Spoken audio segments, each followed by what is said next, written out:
Hello and welcome from Multan Cricket Stadium. We're here for the third day of this test match between Pakistan and England. We're here for the Bank Al Falah series, Kingdom Valley. It was a three-match test series which will be played firstly in Multan, the second one in Multan, and the third one will be finishing off in Pindi.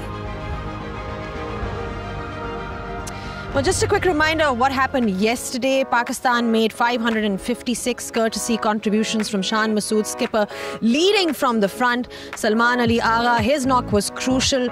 Contributions in the middle order. Abdullah Shafiq as well, scoring that all-important 100. He needed runs at the top.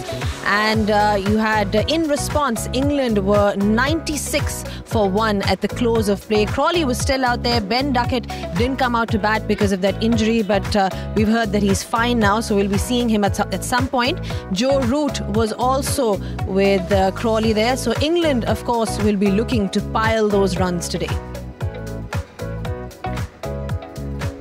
Well, beautiful day here once again in Multan Cricket Stadium, and it's an important day, day 3 of this test match. England, of course, will be looking to get as close as possible to Pakistan, whereas Pakistan will be looking for early wickets. I've been joined by Nasir Hussain and Amir Suhail on pitch side. Nas, great to have you back in Pakistan. Great to have you on pitch side. 2 tough days for England, but they did really well considering there wasn't much in the wicket, no real conventional swing or reverse swing at offer. Yeah, no swing, no reverse swing, no spin really. The pitch has been pretty flat for 2 days. It's been seriously hot as well. So I thought England, as a captain and a management, you judge your team on their body language, on their speeds, on their energy. And I think they kept that going pretty much all the way through. Either side of tea yesterday, maybe finally the weather and the pitch got to them. There was the missed-stumping from Jamie Smith and a drop catch from Atkinson as well as at mid-wicket. But then they went out to bat and sort of recovered from the injury to Duckett. You know, a new opening batsman got out in Ollie Pope. But after that, the world-class player that Joe Root is, and Zach Crawley likes these conditions and likes Pakistan. So it is set up nicely, but fair play to Pakistan. With a side that was under pressure, a batting lineup that was under pressure, whatever you say about the pitch, you've still got to go out and bat well. And they did exactly that, Pakistan. Well, the batters have done their job. Amir, they scored 556 runs on this, wicket contributions from the skipper, and then that all-important innings by Salman Ali Agha in the middle. I mean, his knock was special. We know what he can do with the ball as well. So he's turning out to be a pretty useful all-rounder for Pakistan. Because of his efforts, he has become integral part of Pakistani lineup. He's a utility cricketer, like you said. And what I like about him, he doesn't wither away from the challenges. He comes out and takes the game to the opposition. And not the first time he has done that. I've seen him doing it so often. And then he can rotate his arm and bowl for Pakistan. And he's got a knack of picking up important wickets. So he has become a complete package. Absolutely, and we'll see him, like you said, later on, how handy he is with the ball in these conditions, considering if the cracks open up and aid the spinners as well. From an England point of view, it was important to start off well, just in terms of response. Salman Ali Agha, just once again, quick look at his figures, made that important 100. But yeah, so for England, it was important to start off really well. Lost the early wicket of the captain, but then Zach Crawley scoring at run a ball, the pace at which he scores as well. I mean, that's one thing that we'll see, hopefully, throughout the test match of this England batting lineup. Yeah, definitely, and that tone is set by Zach Crawley. That's why he's been brought in the side and continues to play in the side. Last time here, first test match in Pindi, got an 86 ball 100 on day 1. He is dangerous when there's no sideways movement. He only averages 31, 32 in both test match cricket and first class cricket, where in England the ball moves around and he looks at times a bit vulnerable. When it's gun barrel straight, as it has been here, he is very dangerous because he hits through the line, he's tall, and he hits it at the top of the bounce. And then bowlers drag their length back a little bit, and he pulls them away. His battle with Abrar Ahmed's fascinating already. Abrar got him out 3 times in the last series. He wasn't picking him. And the moment Abrar came on yesterday, Zach Crawley went down the pitch and hit him a few times, a little bit like Shan Masood did to the England spinners. So that battle is going to be key as the series progresses and this test match progresses. All right, and then we've talking about Zach Crawley, how prolific he's been, especially in Pakistan when he came last year as well, and the fact that he's managed to show that kind of intent, that was important for England. So crucial knock. He's still out there and he's hoping to pile some more runs for England, but Just on Pakistan, it was important for them to get an early wicket, which is what they did. Naseem Shah got that wicket, and what a stunning catch that was to get rid of Ollie Pope. Yeah, it was stunning catch, and when you talk about fielders, slip fielders are actually anticipating everything coming towards them. But at mid-wicket, he was alert, he was anticipating it, and in the end, he took it very easily. Yeah, it's never easy when you're taking these one-handed catches, Nas. I mean, I'm sure you've had a few while you were playing. It's never easy to be in that position. But that was a stunning catch by Amir Jamal. It sure was. I think Amir makes a good point. You've just gone out there in the field. You're thinking, if anything, there's going to be an outside edge, so the slip cordon's in play. At mid-wicket, you could be a little bit sort of doping and thinking about your own game and how did I get out and how am I going to bowl on this surface. He was absolutely switched on from ball one in the first over. It was a stunning catch, and I like the reaction of the players, the skipper, the bowler. Barber ran at him. It's just a shame there wasn't more in to enjoy such a special moment. Catches like that are just phenomenal and lift aside, especially on this pitch. You can't afford, it's going to be hard enough to get 20 wickets. You can't afford to be trying to get 22, 24, 25 wickets. Well, that's the real question then, Amir, in these conditions. I mean, how do you get wickets? Because that's what Pakistan needs to do if they are to put themselves in a position to win this match. Well, the important thing is discipline. What we saw from English bowlers, especially after first spell, they realized that, there is no point bleeding to death. You have to be intelligent enough to bowl on surfaces. And they maintain good lines and lengths. Yes, they were not able to pick up so many wickets, but that discipline in the end worked for them. Post-tea session, they picked up 3 wickets and came back into the game. And I think what Pakistani team needs is discipline.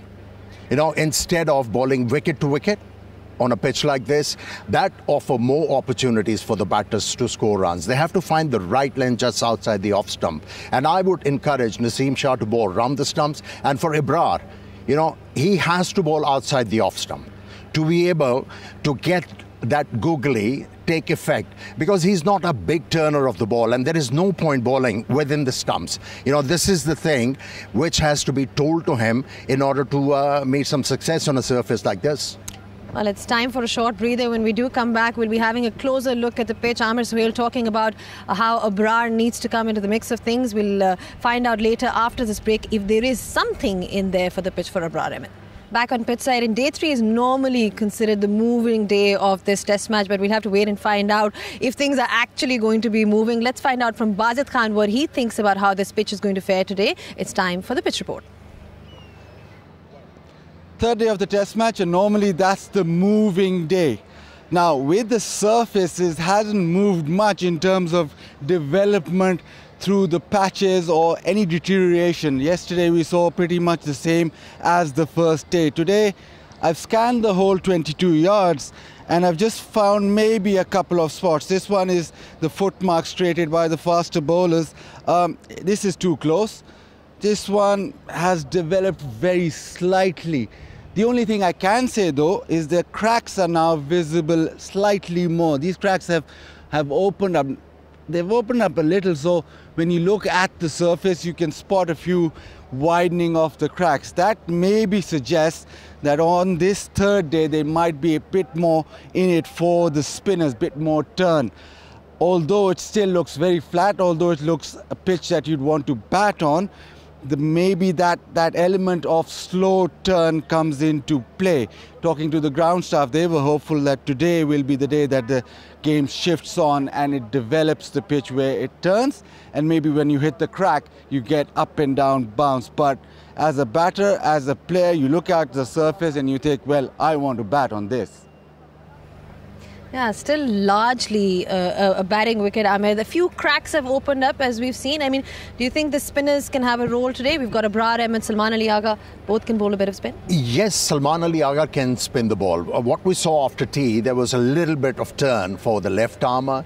and then the off spinner Bashir started to get some response from the surface. Remember the dismissal of South Shakil? It didn't turn a lot, but there was a hint of spin there. So this pitch will offer something to the spinners, but you have to find the right liner length and the pace. I mean, from an England perspective, it's very clear that their intent against spin is pretty much going after the spinners. We saw that yesterday against Abrar Ahmed as well. Expecting more of the same today? Yeah, with this England lineup, I mean, you've got a world-class player of spinning in Joe Root. He won't go ballistic. He just plays with rhythm and flair and timing.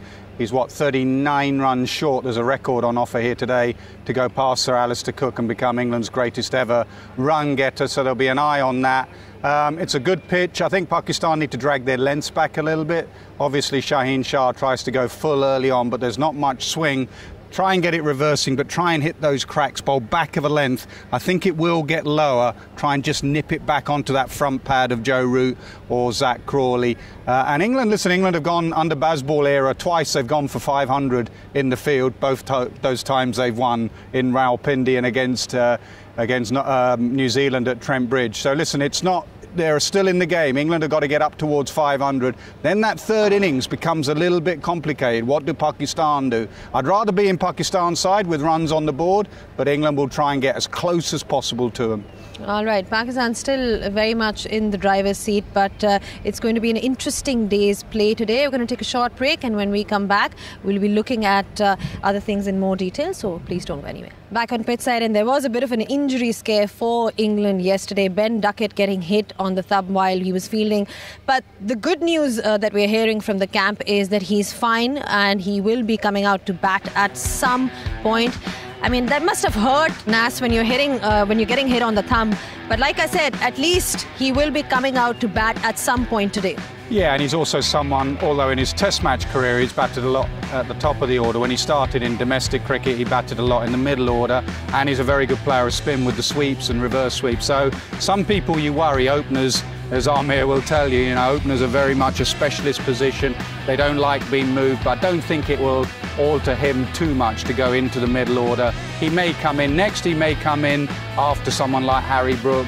But it's just a very good sign for England, not just this game, because they've not got a spare opener in the squad, so it was absolutely vital. It wasn't broken. It looks like he's going to be okay. Well, this England lineup bats extremely deep. You've got Chris Woakes coming in at that number as well, who can bat as well. Crawley at the top. And then Root is batting out there as well. So it's not going to be easy when you talk about for Pakistan. Obviously, they have to run through quite a few players to be actually getting, sort of a chance at in this test match. But Ahmed, just about Pakistan when the last time England toured, we remember the Harry Brook was somebody. Pakistan was really at the receiving end from him, and he scored heaps of runs. About 500 runs. So he's going to be an integral member of that lineup. Yeah, that was a phenomenal series for him, and that was a series which made him recognized all over the world. His talent was recognized, and he was prolific, and he batted fearlessly. He backed his talent, and whenever we saw him batting for England, it was free-flowing innings, and nothing halted him actually. So he has developed some, or should I say, found some issues in his batting. And I think this is a perfect opportunity for him to address those issues, score some runs and gain some confidence. Yeah, he's a fantastic player. He picks up length beautifully, so he plays that pull shot as we saw there very well. Pakistan the seamers might want to bowl wide to him. All right, thank you so much for your thoughts, gentlemen. That's all that we have for you from pitchside. We'll be taking a short break. We'll be back just in a bit with all the live action. Don't go anywhere.